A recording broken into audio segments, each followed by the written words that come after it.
Welcome back, everyone, to Building Together, and today we are reviewing the Medieval Blacksmith Shop. This is the new 2021 idea set that came out in January, and we had to wait a little bit for a couple of reasons. One, our store in Beechwood didn't have a whole lot of these available, and they ran out, and we checked a couple of times to see if they had them in stock, but it took a while for them to get it back in. And then, of course, the second reason is, well, it cost $150, and we were budgeting for our channel, and so we were able to get it in a month where we had those funds left over. So, was it worth the wait? Well, with me, I've got Julia, and we're going to talk a little bit about the set and how it was constructed. And to do that, we're going to move floor by floor. So, we're going to start off with the very bottom level. What are you thinking about this bottom level right here? So the bottom level has the forge, it's the workshop for the blacksmith, and it's really cool. It has so many details. Like there's so many tools inside.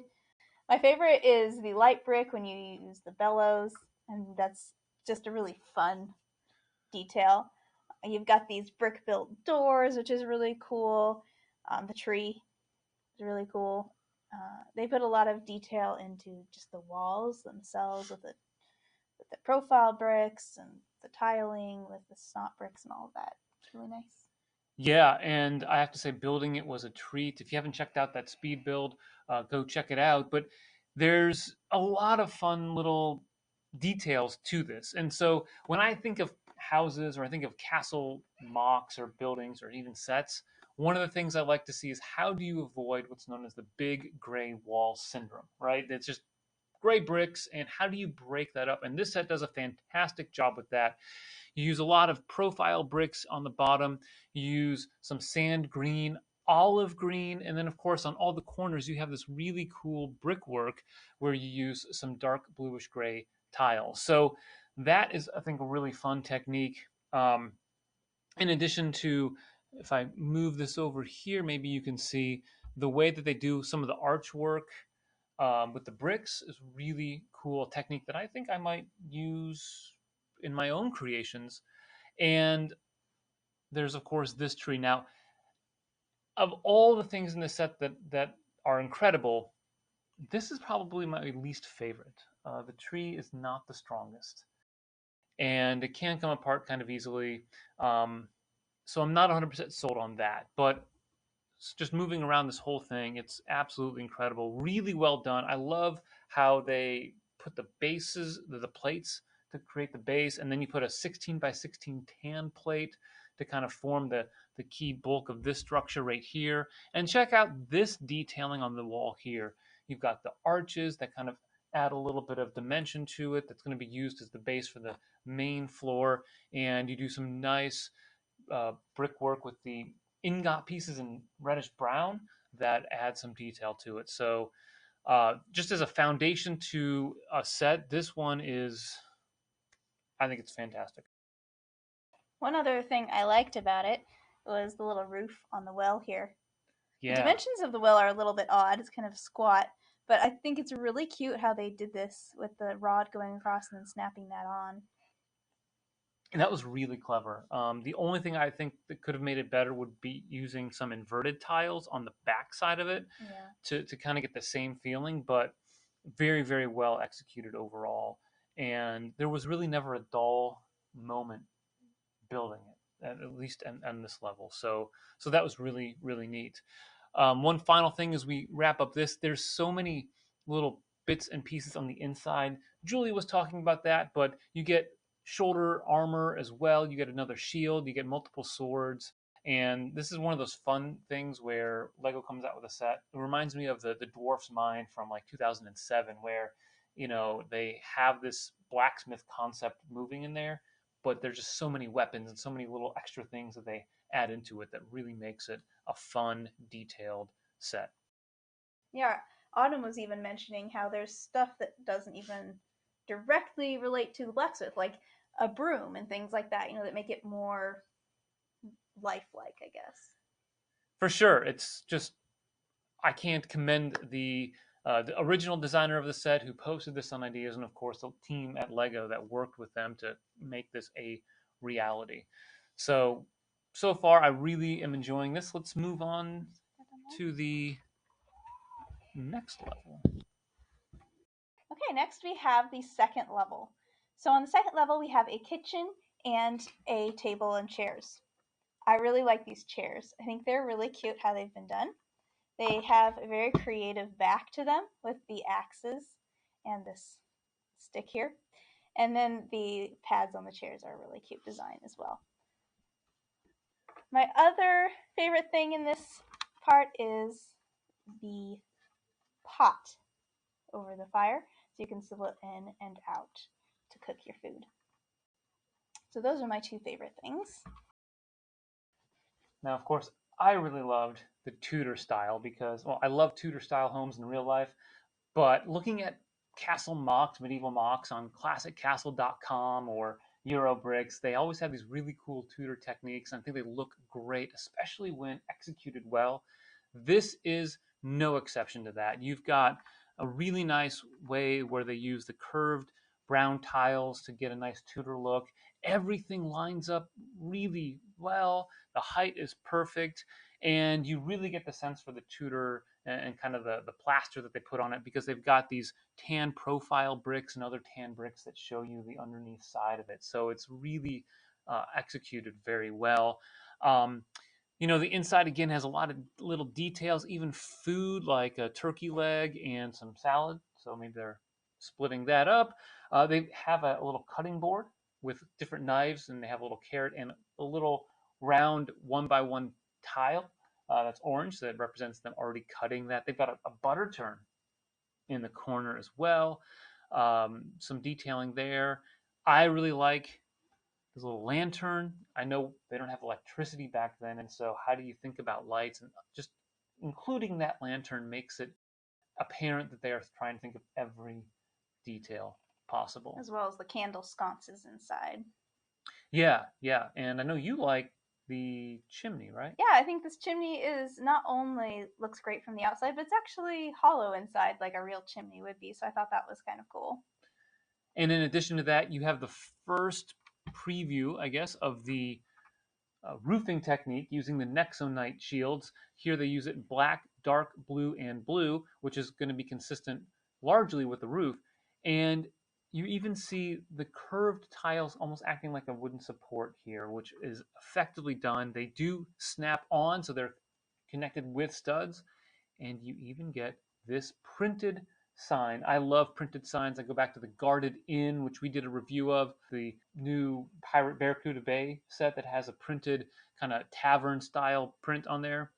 And you also have this hammer and pliers, which I think is really cool because it looks Lego-y, but clearly signifies what it is. So I thought that was really well done.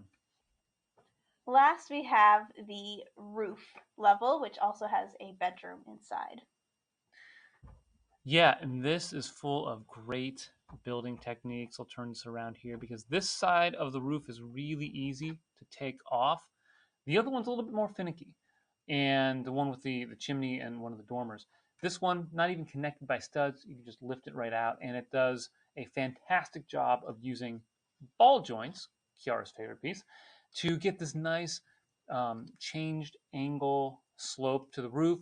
Again, they use the Nexonite shields in black, dark blue, and regular blue. But at the top, you've got some moss, which is a nice addition to it. I don't love the studs on the top with the moss and everything like that. I can live with it. It's a very minor, nitpicky point that I don't like. But I also like that they've got some that are in disrepair that need to be replaced. I think that's, again, just the attention to detail is incredible.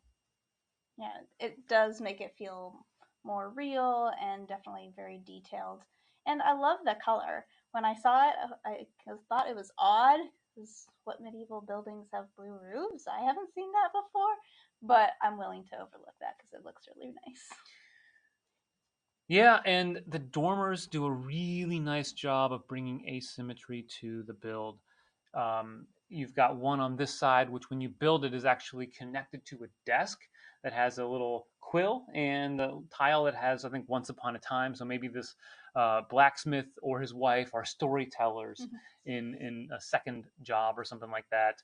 You've got the dormer here, which is well done. There's a treasure chest by that, and the chimney goes all the way up to the top using, I think, some cool pieces there that I haven't always seen used for a chimney.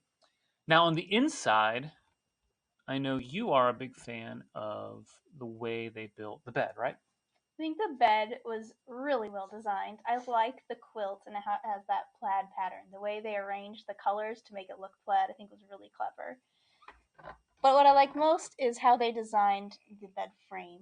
We've got these ice cream or cupcake tops or whatever for the knobs on the bed, which is really nice. And then you can see here at the foot of the bed just a lot of really nice detail work to make it look like a really nice wood carved bed frame. And I was a big fan of the bearskin rug. They did a real nice job making that, and was a creative detail. One you wouldn't think that's going to go into the medieval blacksmith shop. Finally, in terms of the architecture, on our review of Hogsmeade, Julia talked about the triangle pieces that were used there for the roof. They're using that again here, which I thought was clever, and the way that they build these angled components to the roof were well done. And of course, you've got these nice slope pieces here that do just a nice job of bringing that, making it look, I think, very medieval in its architecture. Now that we've reviewed the house and the shop, we're going to move on to the final thing that you build, which is the cart. And you're a big fan of this. I am really impressed with the cart. I know it's just a cart and it's not the focus of the set, but it actually holds a lot of stuff. There's like multiple things in here, and it's just like in the bottom. Like you could put so much stuff in it, which I think is really great. I'm always looking for more space to store stuff, so I think that's pretty cool. And it does flow really smoothly, and it looks really nice too. So I just love this little cart. Yeah, I think two things helped it out in terms of the execution compared to carts that they used to make back when I was a kid, right? The first thing is instead of being 4 studs wide, it's 6 studs wide, which really does allow you to get more stuff in there. I love that. Yeah, and the second thing is that instead of using like a hinge that you would connect with like a 3 prong hinge, like old school Lego hinge, they use a ball joint. So it's really smooth in how it works, and I think is well executed, and it just flows really, really nicely. I think one of the benefits of building this in 2021 compared to say 1986 is that you've got not just more pieces, I think you have some better pieces to execute something like this. So that's really cool. And I was pretty impressed. I also really enjoy the horse. That's Kiara's favorite part of the set is the horse, especially because its hind legs are on a bit of a joint, so they can actually kind of rear up like that. So she was very impressed with the horse, and that was her favorite part. Yeah, and let's not forget about the minifigs. We've talked a lot about Black Falcons on this channel. Check out some of those videos of the reviews of the Knight's Castle, the Black Falcon's Fortress, the Battering Ram set. We've got all these old school, castle sets that featured Black Falcons. There's a reason why this set comes with Black Falcons. They are, I think, the most popular factions. Although I'm also partial to the Forest Men; those were really cool, the kind of Robin Hood figures back then. But these, you get 2 soldiers, you get 3 Black Falcon shields, you get 4 basically shoulder armor pieces. 3 of them in the style that the female knight is wearing, as opposed to this one that has like the one shoulder piece to it. You get a lot of weapons. This is kind of a halberd with a spear, so it's kind of an interesting connection or combination of a couple of things that I don't know if Lego's done that before.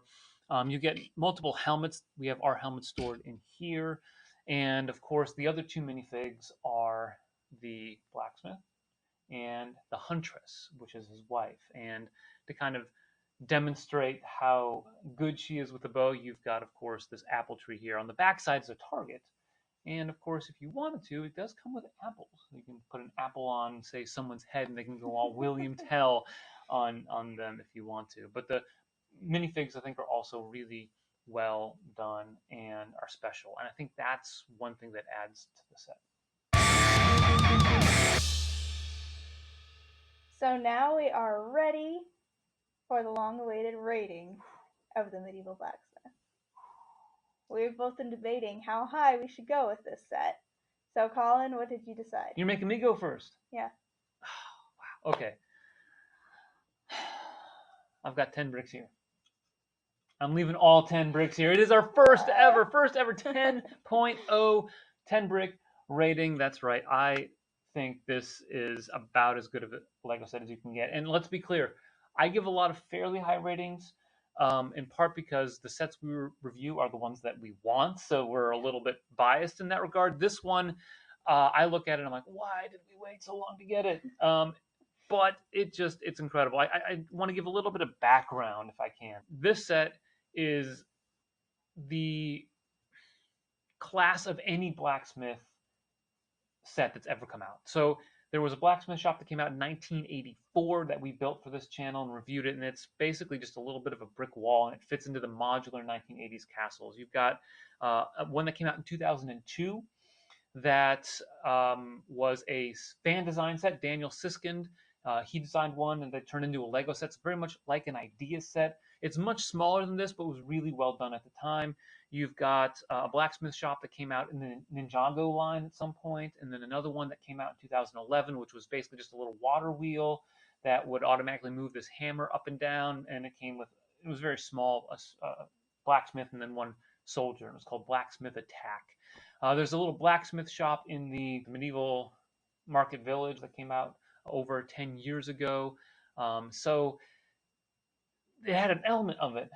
But in terms of a blacksmith shop, this is kind of like the pinnacle of all blacksmith shops. And that it's an idea set where they were free to use a lot of high-end techniques. It wasn't part of a 7 to 12 age line. I think helped with that. And I think they did a really nice job of keeping in the spirit of the original ideas creation. So that plus all of the pieces, it's over 2,100 pieces. Every time I opened a bag, it was just, wow, these are incredible pieces. As somebody who likes to build MOCs and castle stuff, this is perfect. It doesn't come with a ton of gray bricks, which is interesting. It comes with just a small selection of those, but it has a lot of brick bricks, those profile bricks, 48 of them in in gray. Comes with them in sand green. You've got a lot of olive green bricks, white bricks, tan bricks. All these pieces are really useful, lots of foliage. I mean, I don't know. That's go just bag by bag, take a look at the inventory. All the pieces are incredible. And finally, the build. 14 bags, but no one bag was too big. I never felt that there was a time where I was just wishing for the bag to be done with. They did a nice job of pacing the whole thing, and I'll stop rambling. What are you going to give it? So Colin's been gushing all about it with his 10, but I'm going to give it also a 5? Oh, a 10. Everything about it is so well thought out and well executed and fully done, fully developed, that everywhere you look, there's little details, but it all works together cohesively, even though there's a lot going on with it. So I'm very impressed with the set overall, and we'll give it the highest rating we can. So here we go. We got a 10.0 average rating. If you don't have this set, go get it. If you like castle stuff, go get it. If you like fun builds, go get it. If you like pieces, go get it. It's that good of a set. 10.0. Yeah. All right. That wraps up this one. Hey, if you like this review and you're interested, especially what we think about other castle stuff, check out some of those videos. Smash that like button. Subscribe to our channel. We can always use the support because we love building things